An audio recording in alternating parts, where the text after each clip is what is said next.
Welcome to part 5 of the 7-part series on what does HP Tuners actually change when we're going through modifying some of these calibration files. And in this one, we're going to look at torque adder, transition time, and output torque factor. We actually learned quite a bit on this one. Matter of fact, we're going to have to modify a little bit of our understanding from part 1 on how these shift phases occur, because we're going to dive in and learn a little bit more about the torque and the inertia phase of this shift. In this 7-part series, part 1, I cover the intro and some of the basics that we need to know about how these transmissions operate, so that way we can understand what we're changing. And then we went through baseline observations in part 2, where we looked at an unmodified vehicle and kind of got an understanding of what was going on. In part 3, we looked at max pressure B, max clutch, and max line. That was all under that general tab. And in part 4, we did XYZ, adaptive oncoming and adaptive offgoing. And now, in this video, we're going through the torque adder, transition time, and desired output torque factor. Then we've got 2 more. Part 6 is going to deal primarily with the torque converter clutch. And part 7, we're going to look at this adaptive oncoming volume preset. And we're going to go ahead and look at a commercially available tune, go through and do all their recommended modifications and see how the transmission reacts after that. And as I mentioned in the other parts, if you are interested in the 6L80, 6L90, there's a whole curriculum up there on YouTube, on the channel there for this transmission, everything from overhaul to the theory of operation. So if you want to get into the inner workings of this transmission or go through an overhaul one, you can learn quite a bit on how to do that on the channel.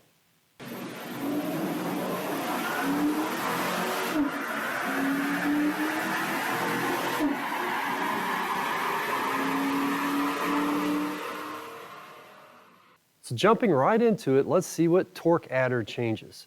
If you've modified your transmission before, you'll see that a lot of people suggest going into torque adder and reducing the shift time. That is going to shorten the time of your shift and hopefully get you a nice crisper, firmer shift if that's what you're looking after. And you can see these are the different tables that we have.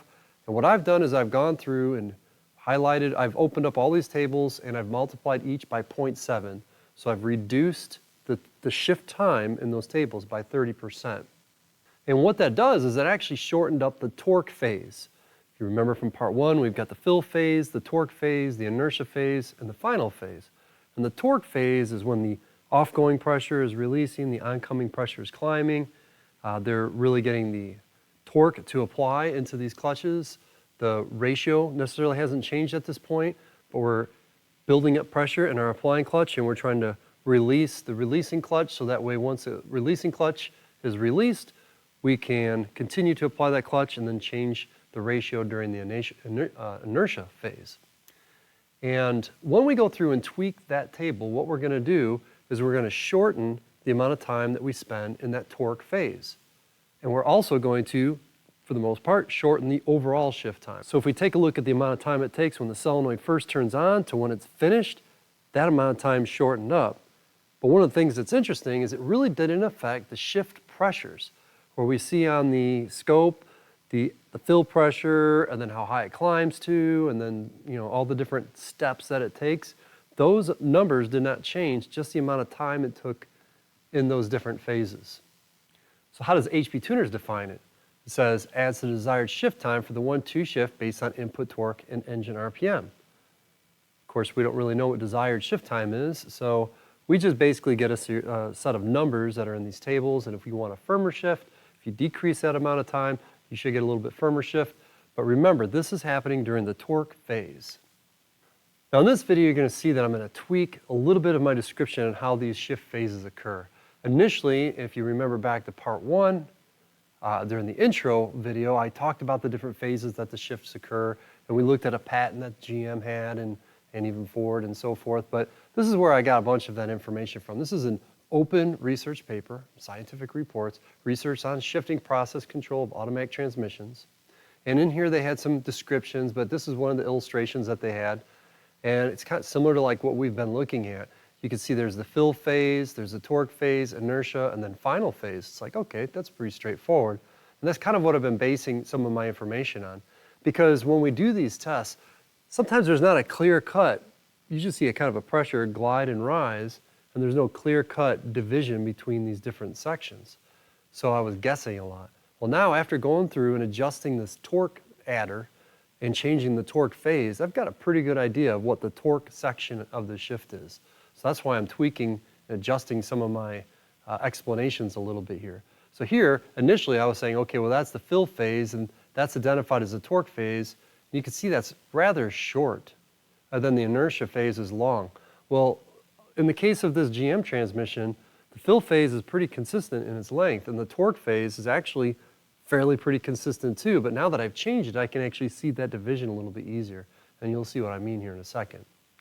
So as I was saying, I got a clearer picture. So our shift that kind of went from this, where it was a little bit of the fill, and then I was kind of calling that the fill and the torque, and then this whole section is the inertia, and that is the final. I don't think that's the case at all. I think just the very beginning is fill, and then the torque is somewhere here, and then inertia is there. And once I've modified it, you can see it. You can see that fill pressure right there. But then look at that. This section right here shows the torque, and since I've changed that, there's this dramatic change that occurred. Of course, I call it dramatic. It's only 5 psi, but that change right there is now really outlining what the inertia phase is compared to the torque phase, compared to the fill phase. And it really goes to show, because when we describe what's happening during the torque phase, we're saying the off-going pressure is coming off, and the oncoming pressure, that clutch is starting to apply torque to it. This is when the engine speed drops during a shift. And then by the time that off-going clutch is off, you're in your inertia phase, and that's when the ratio changes occur. So this really shows the torque phase and the inertia phase really well. So in these documents, I actually modify my tables a little bit from the way we were doing it before. Now, instead of the table saying fill and torque, and then a separate section on inertia and a separate section on final fill, I've got fill by itself, and then I created a torque and inertia section of the table, and then still have final fill. And if I can tell where there's a clear division between the torque and the inertia, I put all those numbers in there, and I separate with the slash. If I can't tell where there's a clear division, I just do it like I was doing before, and just kind of combine torque and inertia phase together. Really, you could tell by looking at the off-going clutch to get an idea of when that division and that change occurs.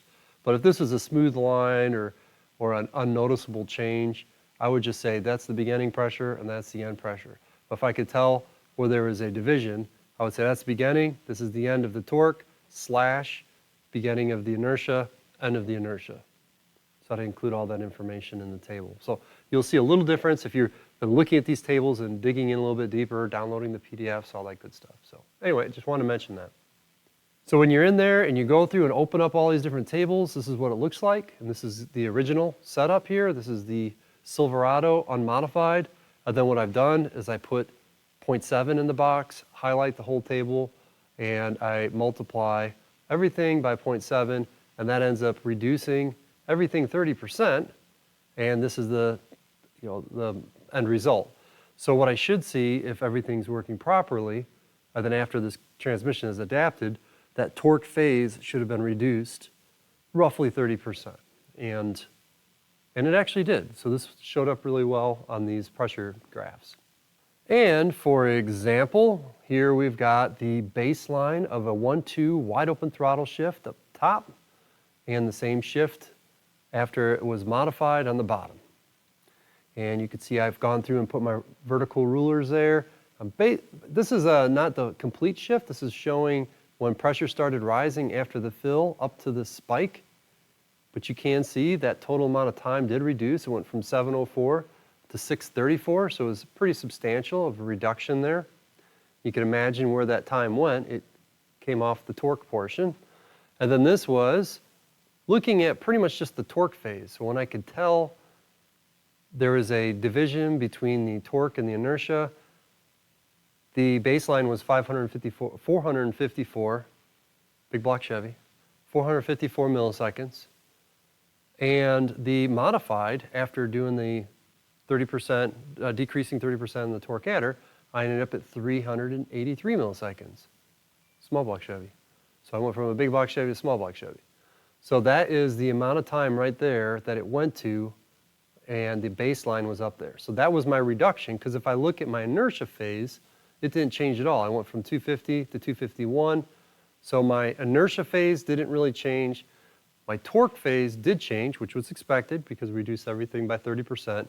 And then my total shift time, not including the fill, it changed because of the reduction that occurred in the torque phase after the modified file. And the reason why I mentioned that total thing is because it's not like it lengthened any of the other periods. It just basically shortened just that one phase, which is the torque phase. And that's what we expected, and it actually did it. And this is another example right here. This is my baseline up top here, 2-3 shift, wide open throttle. Got baseline compared to the modified file here. You can see the reduction in that total shift time, 6:16 to 5:41. But you can see there's a pretty substantial reduction of, looks like 67 milliseconds between the baseline and the modified file for the torque portion. And then the inertia portion was pretty close to the same. I measured a little shorter amount of time on the inertia on the modified file versus the baseline file. But that honestly could just be a measurement error that I had. But either way, my point is that there was a reduction, and the majority of that reduction occurred during the torque phase.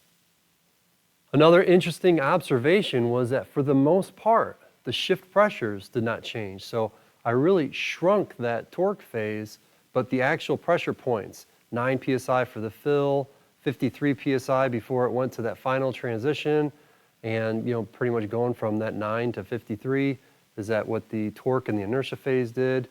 And then same thing with, this is the 3-4 that was occurring. When we compared these numbers, if you actually download the PDF and you take a look at the amount of time that was spent and the pressures that occurred, you'll see that there was very little change in these pressure points where the pressure built up to 9 and under wide open or at 40% throttle. And at the measurement points that I had, they just shrunk the time, but they didn't increase any of the pressures. They're going to rely on other tweaks or calibrations that you're going to do in other tables to give you your pressure changes. This is just going to focus on the time for that one portion, that torque portion right there of the shift. So in summary, yes, the torque adder does actually change the amount of time that we spent in that torque phase. It's kind of what it was supposed to do. But realize there are other phases of the shift. There's the fill phase, torque phase, inertia, and then final fill. The other key part of that is the inertia phase, because if you remember, the torque phase is the amount of time that we spend releasing the offgoing pressure and applying the oncoming pressure. But the ratio change is really occurring during the inertia phase. Now for the next couple modifications, we actually need to go backwards and go to shift general and look at the inertia factor profile. The inertia factor profile is a table that shows you engine RPM and shift torque and assigns a number to that. And it's going to be a number that other tables reference. So like, for example, these next two tables that we're going to be talking about. And here, the way HP Tuners defines it is they say the inertia factor references other tables at a given engine speed and driver demand torque. This allows calibration of the shift feel. So with that known, and because these next two modifications are going to reference these tables here, it's a lookup table for a lookup table. And by just referencing a torque factor number, they're already going to know that they're going to fall into this torque and RPM category. So you'll find in these next, like for example, transition time, the next one we're going to talk about here, they are going to reference the shift and then whatever torque inertia factor profile you're in, and then it's going to assign a number to it. So basically, it's saying that if I've identified number 4 right here as this RPM and that amount of torque, every time I'm in there, I'm in that factor profile. And then when I'm in that factor profile, I'm going to multiply my transition time by that.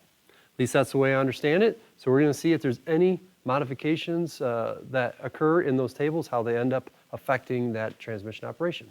Let's see what happens.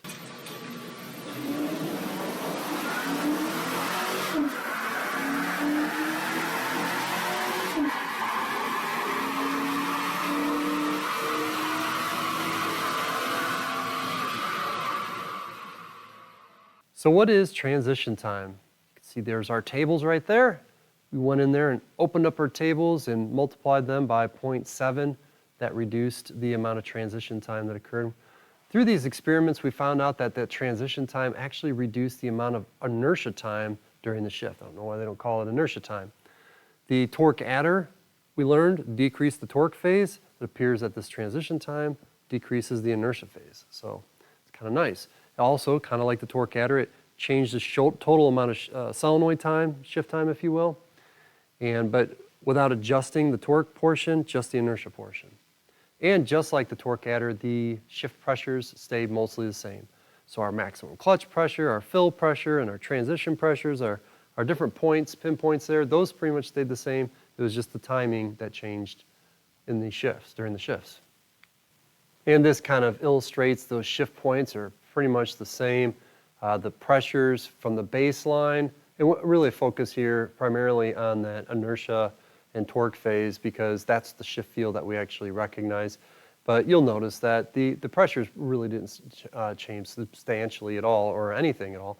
A little bit more of a change here on the 2-3 shift, but very little. You could tell that the gist of this modification is dealing with the time of the shift.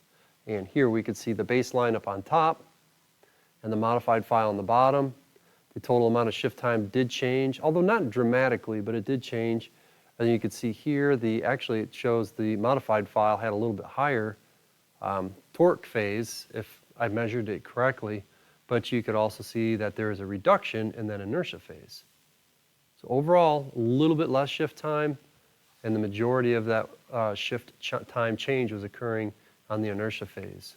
In this example, here's our 2-3 shift, wide open throttle, and we went from 616 to 570, so not a huge change in time.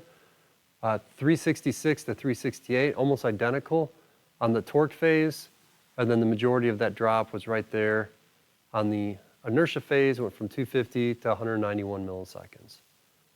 So it's really good to know that that transition time is really more of an inertia time adjustment. Doesn't change pressures, but it does change the shift time during those settings.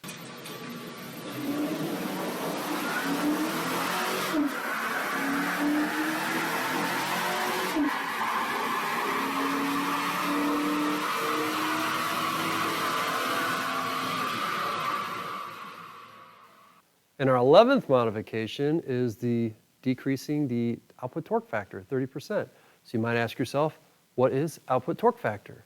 And don't ask me because I don't know. I don't fully understand this one. Your guess is as good as mine. Could not figure this out. There was not any changes when we modified this 30%. I did not see any change in pressure, shift points, or anything like that. The way HP Tuners defines this is this value defines the desired torque profile as the shift progresses. And then when you actually look at these values that are out there, they vary between 0 and negative numbers and positive numbers, and they're really not a clear indication of what's actually changing or happening. So I went through and did the tests and kind of did my analysis like I've been doing on all the other ones. You can see the max pressures, the clutch pressures, the amount of shift time, the pressures at the different points. Really nothing changed.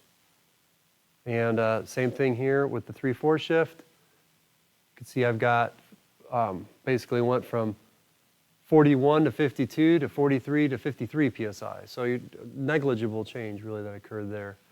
In the final phase, they both ended up on 152 psi.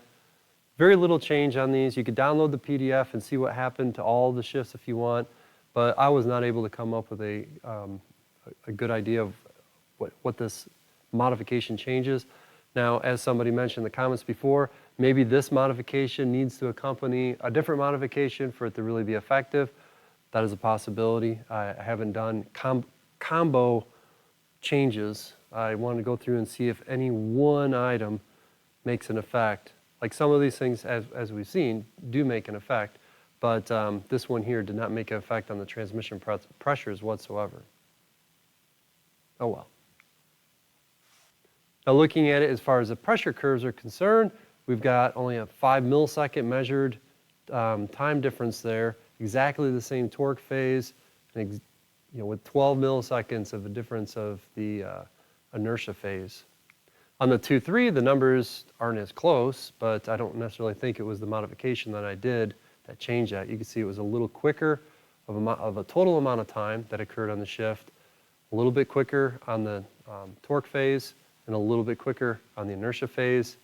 But like I said, that was probably more of a anomaly or variation that just naturally occurs in the testing process. And to summarize, these 3 tests really helped me understand those torque phases quite a bit. So I really enjoyed going through and studying these pressure graphs because I got a better understanding how this transmission works because of that. And we learned that torque adder does in fact decrease the torque phase of that shift. And the transition time does in fact decrease, if you reduce these numbers of course, decrease the inertia phase. I, as well as many people, probably believe that when you were in that torque adder mode and you were changing the amount of time, that you were just assuming that you were adjusting the actual shift time. So if you put 400 milliseconds in there, you were changing it to 400 milliseconds. If you put 200 milliseconds in there, you were changing it, the shift time to 200 milliseconds. That is not the case. You're actually only changing that one portion, that one phase of the shift. So if you wanted to go through and adjust this and kind of get the best shift possible, you might want to go through and do a little combo change between torque and inertia. I didn't find that output torque factor changed anything. So if you have any experience with the output torque factor, if you know what it's supposed to do, or if it's supposed to work in combination with something else, please comment so that way we can get a better understanding of the output torque factor and what it actually does. And as you can imagine, a lot of work goes into this. I do want to thank Nick. He helped me out quite a bit. This whole semester, past semester, and spring semester of 2023, we went through and had our 2014 Chevy Silverado on the dyno. We burned 3 tanks of gas and probably half of the tire back on the back of the dyno. So, and he was the dyno man. He was dynamite. So as I mentioned, automotive textbook, that's where you go to download the PDFs of these tests. Of course, I forgot to mention, you can also download the actual log files and the Pico files, and there's links to the programs, so that way you can download the programs and view those for free. So you got all kinds of information there related to these tests, automotivetextbook.com. And the next one we're going to cover is going to be torque converter clutch, all the stuff that goes with the torque converter clutch application, including slip speed, regulator, and offset, and max pressure, all that stuff. Everything related to torque converter is going to be in the next video, so I will see you there.